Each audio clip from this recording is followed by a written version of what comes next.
لو تعبتوا من الزحمة ورجعتوا تدوروا على حاجة تشبه قلوبكم، تعالوا نرجع سوا. الناس كان وشها طيب وشوارع كانت بتحضن خطوتنا. ده بودكاست صوت من الزمن الجميل.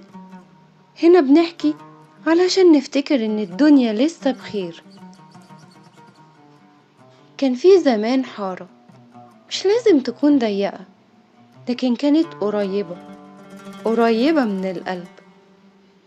الحارة دي ما كناش بنقفل باب شقتنا فيها، علشان دايما في حد داخل وحد خارج، وحد بيخبط علشان ياخد شوية سكر.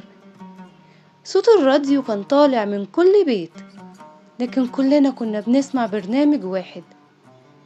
الأولاد بيلعبوا استغمية، والبنات بيكشكشوا هدوم العرايس، والستات واقفين عند باب البيت بيحكوا عن اللي راح واللي جه. الحارة ما كانتش مجرد شارع، كانت عيلة واحدة. لما حد يتعب تلاقي طابور شربات وجاتوه على الباب، ولما حد يفرح كل الحارة تفرح معاه، مش تستناه يعزمها.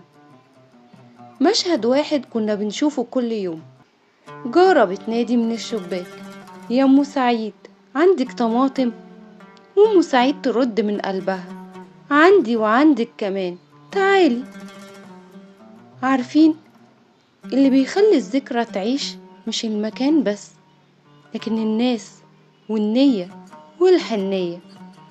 ولو سألتوني عن أحلى حتة في الزمن الجميل، هقول لكم الحارة اللي كانت قلبها كبير وكلنا كنا ساكنين فيه.